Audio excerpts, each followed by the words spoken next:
Lead by example with hope. Never fear were the final words spoken by former First Lady Michelle Obama in her farewell speech post the 2016 presidential election. Her words were meant to empower the youth of America to utilize every resource at their disposal to better themselves and their country.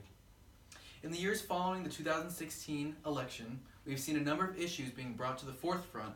Gun control, women's reproductive rights, and immigration are a few of the issues that our politicians are making decisions about right now.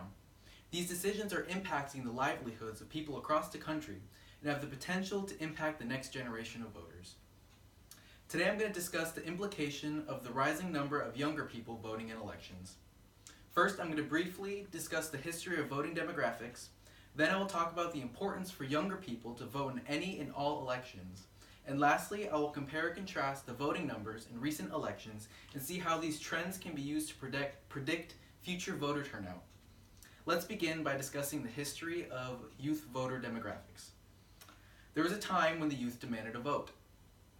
Voting numbers among youth ages 18 to 24 have been at its lowest points in the previous elections, but it wasn't always this way. During the Vietnam War, there was political unrest throughout the country, especially with young people who were being drafted into the war. Young people across the country protested to have their voices heard. In an article published by the New York Times, Sidney Ember discusses the history of voting age. Ember makes mention how voting age was lowered in the 1970s due to the Vietnam War, and it was during this time that youth civic engagement was at its all-time high, with 54% of youth engaging in voting. However, over the next decades, the numbers began to dwindle. Throughout the years following the ratification of the 26th Amendment, which lowered the voting age to 18, there was a sharp decline in youth turnout. Many people criticized America's youth for continually missing their opportunities to enact change. America's youth is passionate about many different political issues, and one way for them to enact viable change is to vote. Next, I will unpack the implications and importance of voting in all elections. Voting in any and all elections is vital to enact viable change.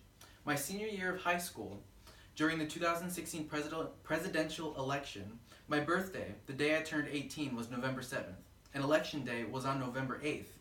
I made sure that I pre-registered to vote in order to cast my ballot the next day. This kind of motivation and drive is something that every young person should exhibit when participating in politics. Many people only find importance in voting in presidential elections, but in reality, there are numerous different elections from local to state that people have the opportunity to participate in. In fact, the United States has a representative democracy, which means that we vote for people to vote for us in bigger elections. So it's important that we vote in these state and local elections so we're choosing our representatives wisely. In an article published by U.S. News, Claire Hansen discusses the data presented by the Harvard Political Institute regarding the large youth voter turnout in the 2018 midterm elections. It was mentioned how young people saw that there was real, tangible differences that politics could make in their lives. Now that we have a better understanding of the history of youth voting and its significance, we can discuss youth voter turnout. The 2018 midterm election proved to show a great significant increase amongst youth voter turnout.